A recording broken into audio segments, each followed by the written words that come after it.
Sa patuloy na pagpapaunlad ng sektor ng edukasyon sa bansa, pinangunahan ni Pangulong Ferdinand R. Marcos Jr. ang pagbubukas ng Brigada Eskwela 2025.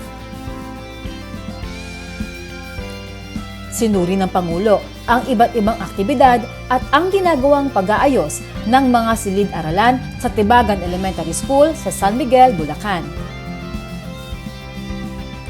Kabilang sa mga itinampok ang bagong Khan Academy Powered Learning Platform, ang 200 bagong guro sa lalawigan ng Bulacan, at ang pagkakabit ng Starlink Internet ng Department of Information and Communications Technology na magbibigay ng mas pinalakas na internet access sa mga mag-aaral.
Talagang pinaghahandaan po namin itong activity na ito.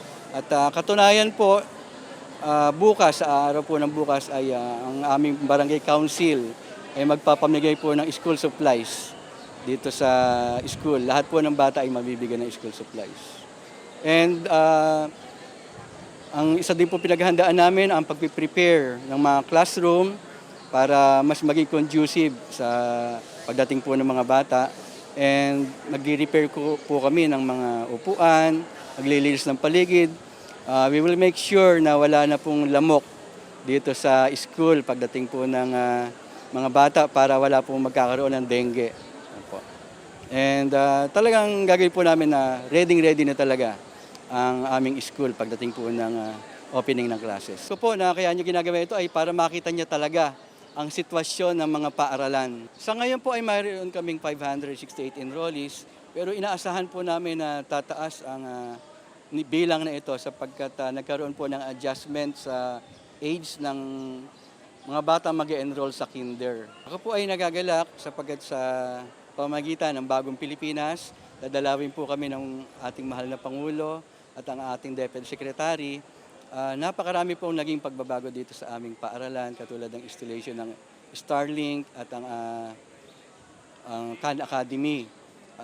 Naniniwala po ako na sa pamamagitan ng mga ito ay maidi-deliver namin ng husto ang 21st century skills. Bilang Pangulo po ng General PTA Parents Association po, siyempre super excited po kasi talaga pong talagang napaka-tagal namin po inintay na to kasi talagang kailangan po ng tulong ng aming paaralan.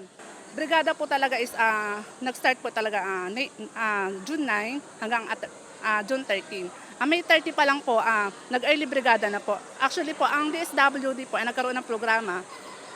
Nag-early brigada kami. Anak ko makikita po yung sa garden namin. Napakalawak po ng aming garden. Talaga pong nalinisan. At kasalukuyan pong tataniman na. Nakikita po talaga dito ang tunay na malasakit ng mga magulang. At talagang kailangan po talaga ng paaralan. Hindi po magagawa po ng teachers, ng punong guro. At kailangan talaga po kami ang may papel po talaga na pagtulungan para po sa ikagaganda ng aming paaralan. We are very delighted that for the first time in history of San Miguel and even Tibagan, and even the province of Bulacan, Tibagan was chosen by the President himself to visit us. Napakalaking karangalan. Salamat kami kasi nasa kanyang puso sa ngayon talaga nakikita namin that for the first time sa larangan ng edukasyon, binibigyan ng importansya ng Pangulo ang ating mga mag-aaral. Of course, we would also like to thank the President, His Excellency, President Ferdinand Marcos Jr., for giving us the chance to have that Khan Academy. Now, this Khan Academy is a digital platform to be introduced among our pupils na hindi natin masasabing conventional or traditional. It is more on technological aspect. Yung talagang ang batang Tibagueño at maging ang bata sa buong Pilipinas ay sasabay sa pagbabago ng mundo. At masasabi natin ang batang San Miguel or ang batang Bulakenyo ay kasabay ng bagong Pilipinas.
Kasunod nito, binisita ni Pangulong Marcos Jr. ang Barihan Elementary School sa Malolos, Bulacan upang inspeksyonin ang isinasagawang pag-aayos ng mga silid-aralan, upuan, lamesa, kisame at iba pa.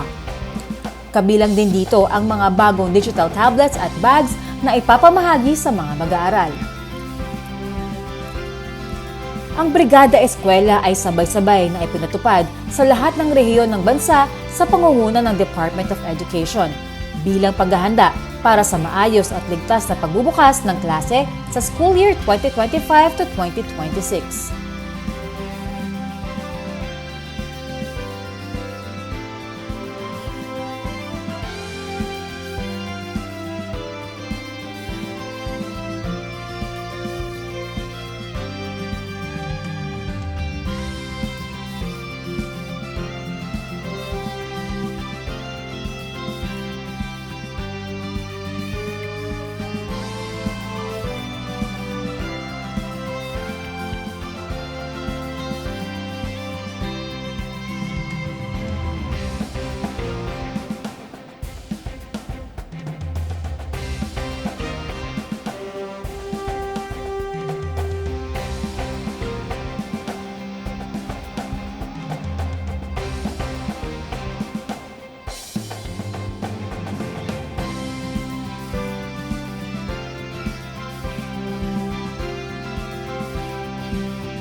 Itong tema na to ay para sa mga batang Pilipino na kung saan kailangan ang bawat batang Pilipino ay nakakabasa na may pangunawa.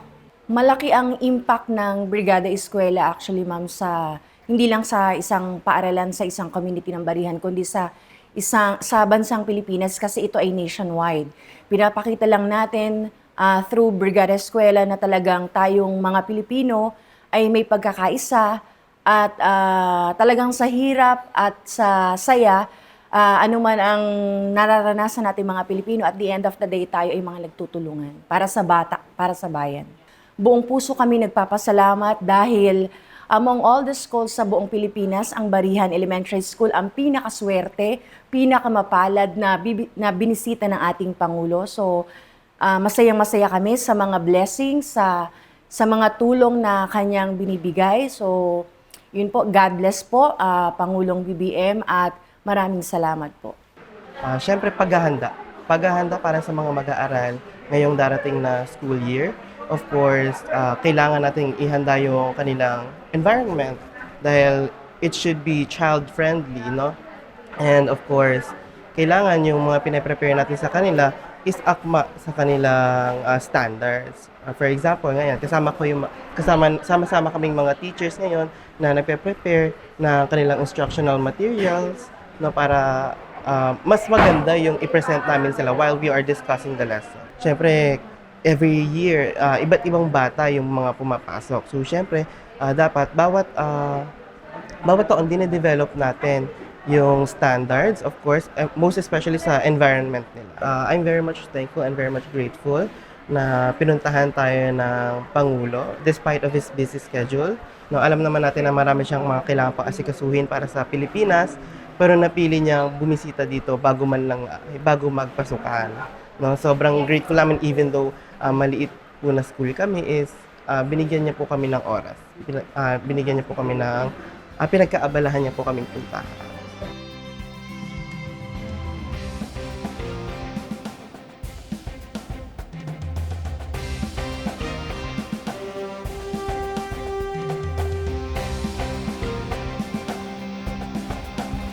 Pinangasiwaan ng Pangulo ang panunumpa sa katungkulan ni bagong talagang Supreme Court Associate Justice Raul Villanueva na ginanap sa Kalayaan Hall ng Malacanang Palace.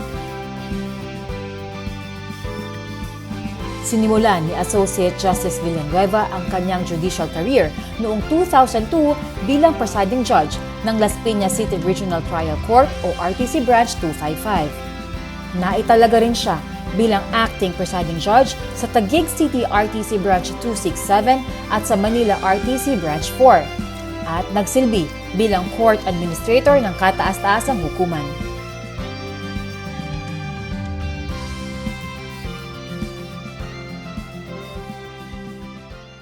We are very happy for this appointment because it is our new justice was saying, and I was telling him, that it is a well-deserved appointment. He has a wealth of experience as a judge, an RTC judge, until 2002, and then he has from 2002, and since 2010 he has worked in the Supreme Court, and therefore he is well-versed in all that needs to be done for the proper and smooth function of the court. And besides that, we have begun a trend between the Supreme Court and the executive of a closer relationship in the past couple of years. And I know that the appointment of our new justice will continue that trend and bring the departments of government even closer than before, and so that the function of government is smoother, better, and that we are unified in our goal to making life better for all Filipinos. We all have our part to play, and Apo Justice, you have a new part to play. So, thank you. Thank you very much.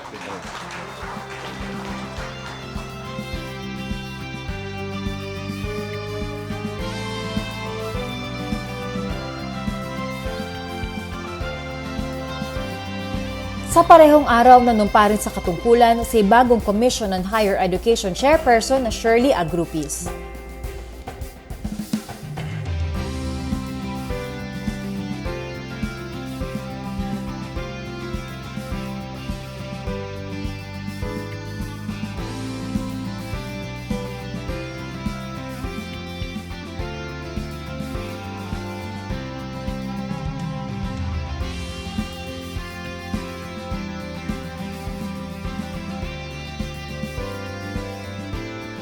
Kasunod nito, pinangasiwaan ni Pangulong Marcos Jr. ang panunumpa ni bagong Security and Exchange Commission Chairperson Francisco Lim sa isang seremonya sa Malacanang.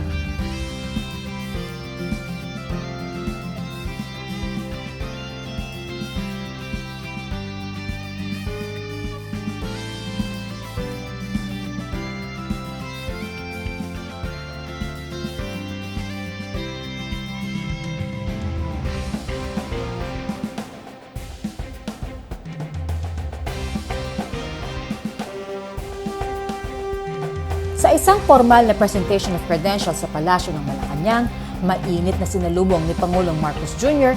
ang mga bagong ambassadors designate ng bansang Pakistan at Saudi Arabia.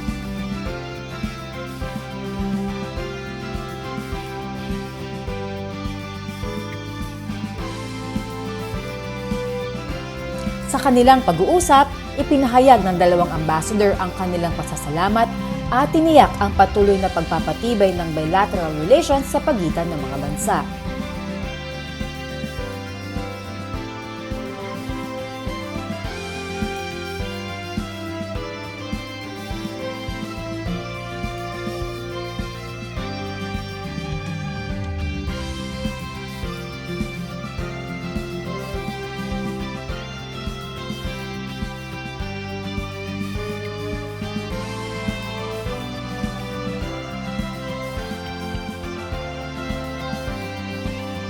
Itinatag ng Pilipinas ang diplomatikong ugnayan sa Pakistan noong 1949 at sa kaharian ng Saudi Arabia noong 1969 na siyang nagsilbing matibay na pundasyon para sa patuloy na pagtutulungan ng mga bansa.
Formal na tinanggap ni Pangulong Marcos Jr. ang letters of credence ng bagong ambassadors designate ng Thailand at Kuwait. Ipinahayag ng Thai ambassador ang kanyang lubos na hangarin na higit pang paigtingin ang ugnayan at kooperasyon sa pagitan ng Thailand at Pilipinas para sa kaunlaran ng dalawang bansa at ng kanilang mga mamamayan. Kasunod nito, ipinahayag din ng Kuwait ambassador ang kanyang commitment na lalo pang patatagin ang pagtutulungan ng kanilang bansa at ng Pilipinas.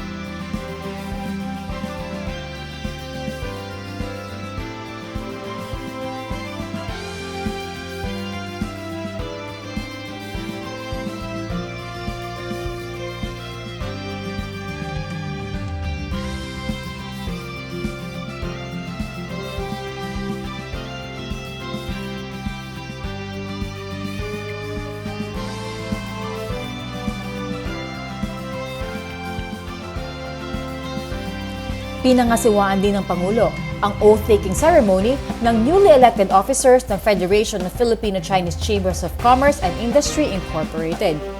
Ito ay tanda ng opisyal na pagsisimula ng pamumuno ng Federation para sa taong 2025 hanggang 2027. Ang naturang federasyon ay pangunahing katuwang ng pribadong sektor sa national development na nagsusulong ng paglago ng mga negosyo sa bansa at pag-unlad ng ekonomiya habang sumusuporta sa iba't ibang mga philanthropic at civic initiatives. Hindi po madaling panatilihin ang tiwala at pagkakaisa sa harap ng patuloy na pagbabago. And yet, time and again, your institution has demonstrated that real, inclusive development is possible when anchored on a sustained cooperation and shared values. Our joint heritage is one of our greatest strengths. Inspire future generations to carry that forward. Let us continue walking side by side, as we have for generations, moving forward towards a bagong Pilipinas that is united, progressive, and proudly ours.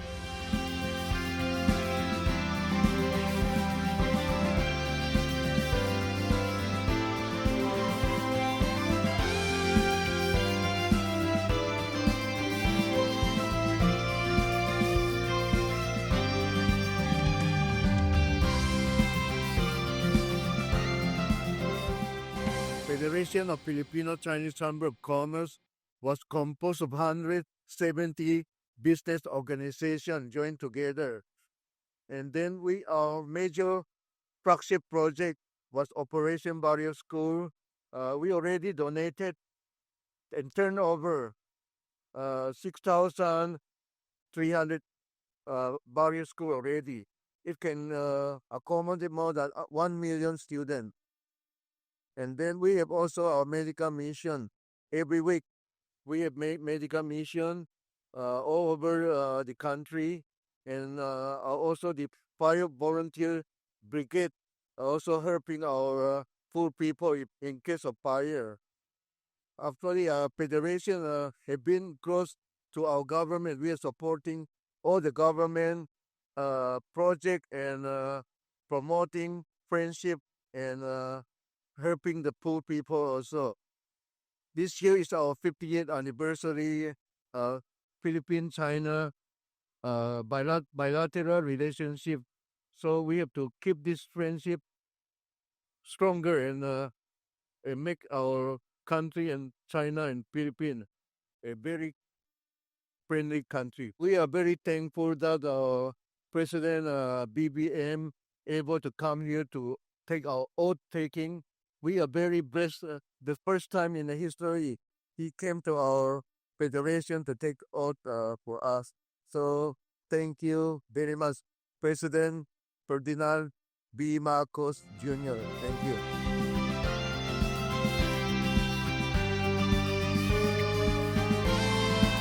Matapos ang pagdeklara ng state of calamity sa lalawigan ng Siquijor, bunsod ng power crisis, ininspeksyon ni Pangulong Marcos Jr. ang Siquijor Island Power Corporation Power Plant sa Barangay Candanay Sur, Siquijor. Sa kanyang mensahe, tiniyak ng Pangulo ang agarang tugon sa naturang problema sa kuryente. Inatasan niya rin ang Department of Energy na magsagawa ng investigasyon sa power distributor ng isla.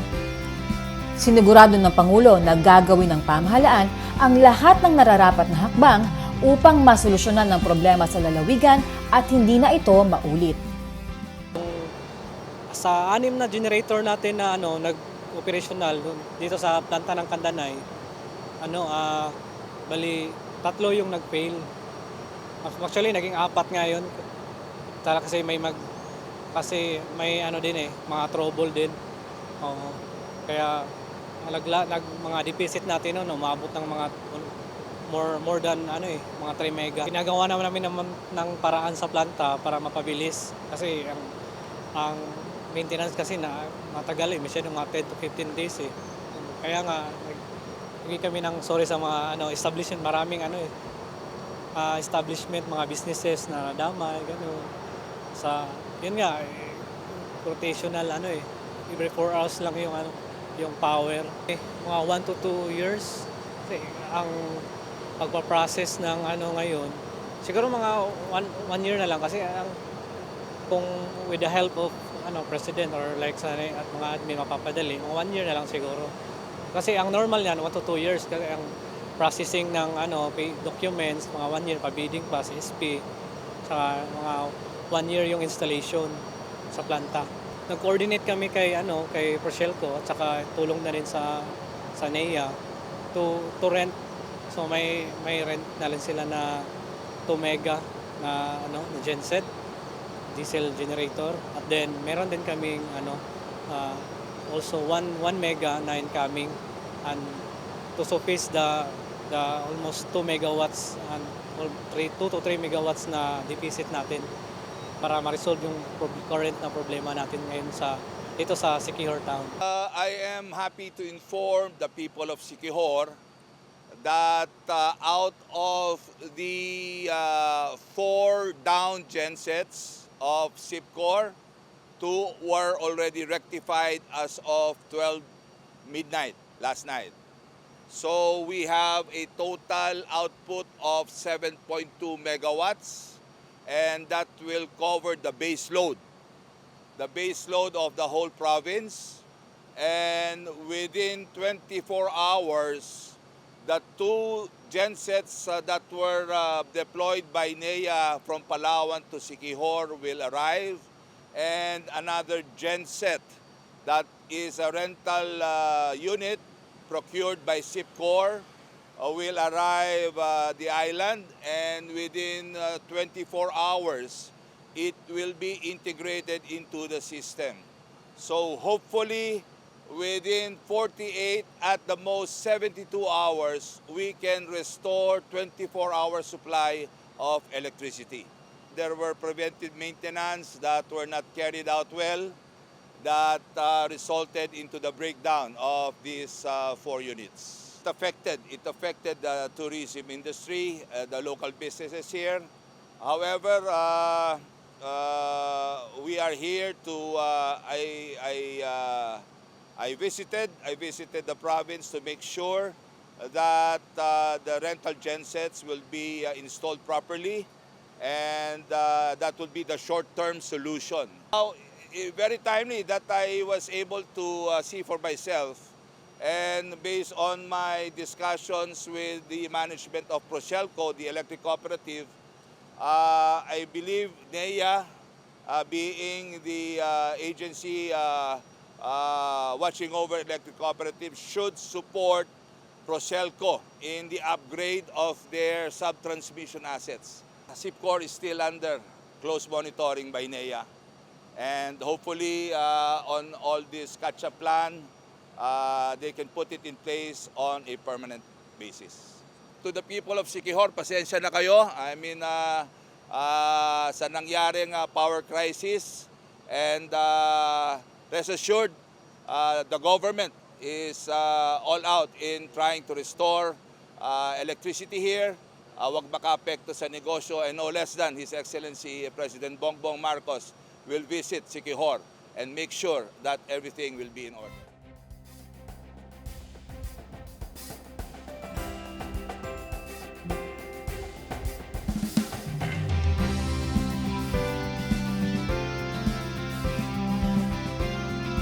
Sa parehong araw, sinuri ni Pangulong Ferdinand R. Marcos Jr. ang isinasagawang expansion sa Amandayehan Port sa Basay, Samar. Ito ay isa sa mga itinuturing na alternative route patungo sa lalawigan ng Leyte matapos matuklasang nasa kritikal na kondisyon ang San Juanico Bridge. Layunin ng pamahalaan na palawakin ang naturang pantalan at ang pagpapakabit ng gabay pandagat para sa mas ligtas sa paglalayag at mas malawak na kakayahan sa paghahatid ng mga karga.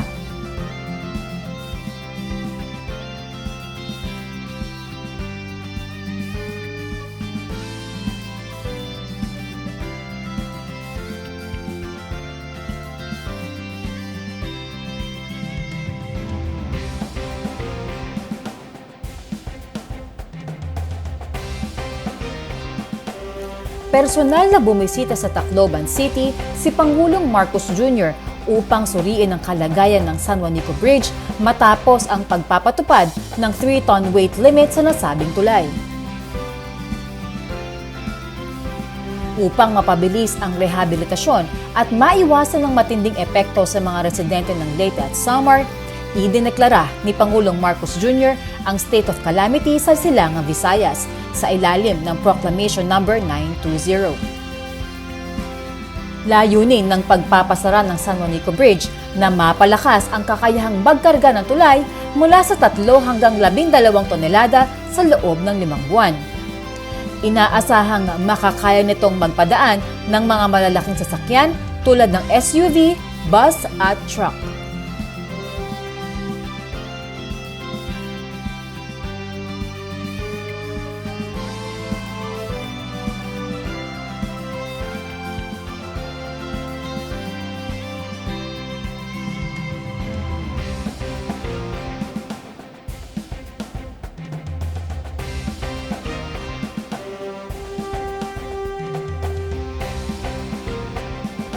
Sa pagdiriwang na ika-127 anibersaryo ng kalayaan ng Pilipinas, pinangunahan ni Pangulong Ferdinand R. Marcos Jr.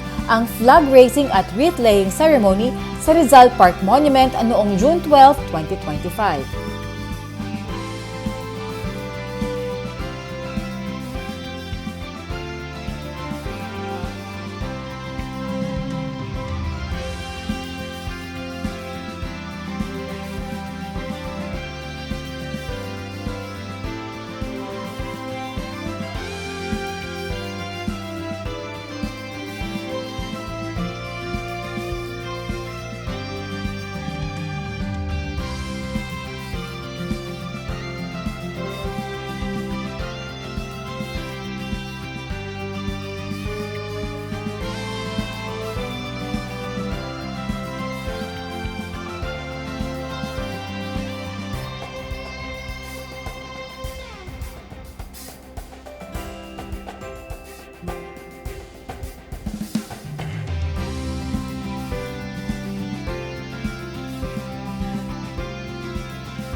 Kasama niya sa pagdiriwang ang First Family, kabilang sina unang ginang Luis Araneta Marcos at ang kanilang mga anak na sina Ilocos Norte 1st District Representative Sandro Marcos, Joseph Simon at William Vincent Marcos na aktibong nakibahagi sa pagtaas ng bandila.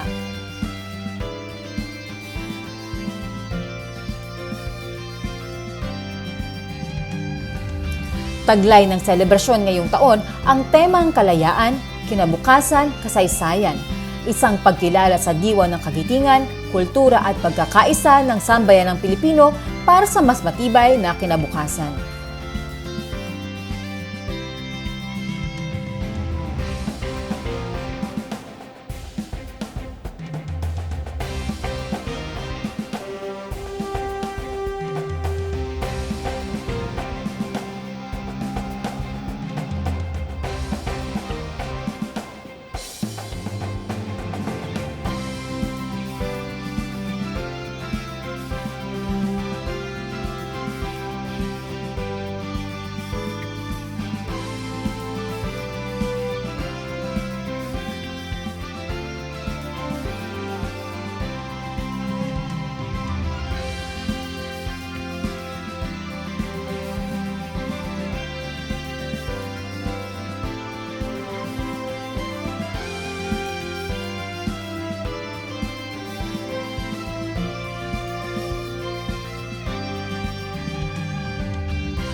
Bagong Pilipinas, hindi kasalanan ang pagbibigay ng opinyon at lalong hindi mali ang kritisismo.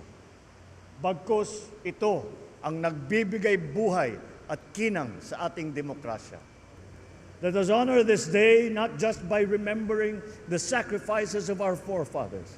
We must live with the same courage and love of country. For freedom is not just something that we inherit, but a right that we must protect every single day. Nasa ating kamay ang kapangyarihan na bumuo ng bagong Pilipinas na maaari nating ipamana sa ating mga anak at sa kanilang mga anak.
Bilang bahagi ng pagdiriwang ng Araw ng Kalayaan, sinaksihan din ni Pangulong Marcos Jr. ang ilang makakalagang aktibidad tulad ng flyby demonstration, parada ng mga hukbo ng Armed Forces of the Philippines at parada ng kalayaan na naglalahad ng 7 mahalagang pangyayari sa kasaysayan ng Pilipinas.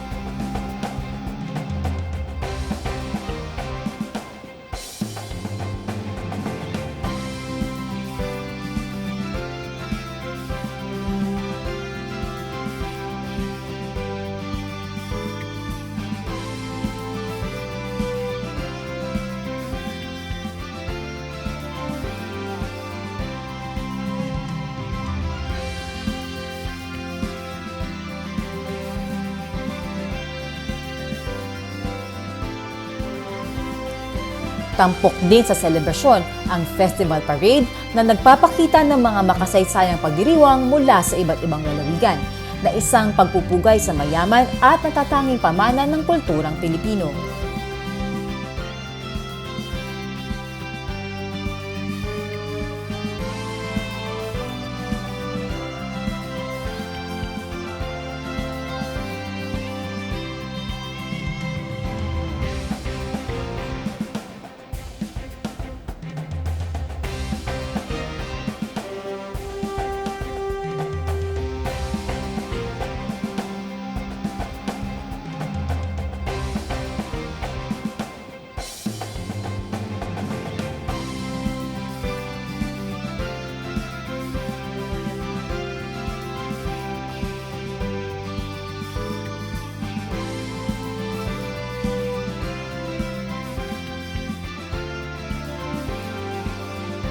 Bilang pagtatapos ng pagdiriwang ng Araw ng Kalayaan, mainit na tinanggap ni Pangulong Marcos Jr. ang mga panauhing pandangal sa ginanap na Vande d'Honneur sa Ceremonial Hall sa Malacanang Palace.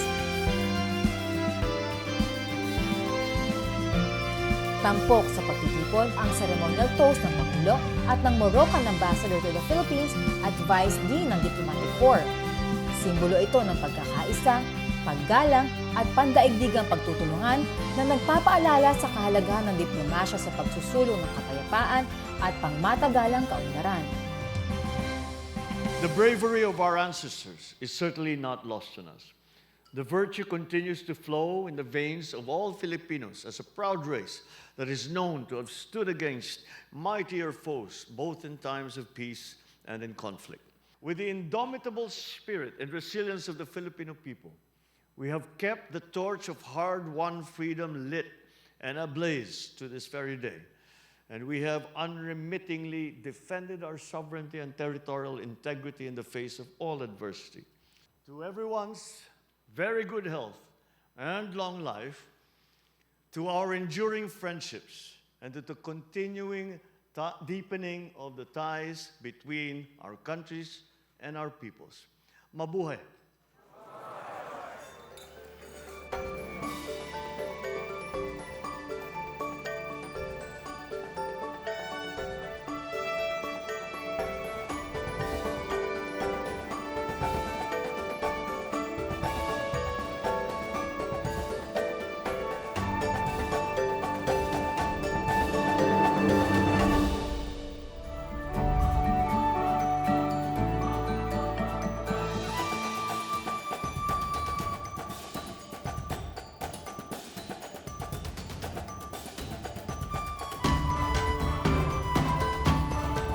Ang taunang selebrasyon ng Araw ng Kalayaan ay isang pagpupugay sa kabayanihan, kultura at kasaysayan ng sambayanang Pilipino na nagbibigay inspirasyon tungo sa mas matatag at nagkakaisang kinabukasan.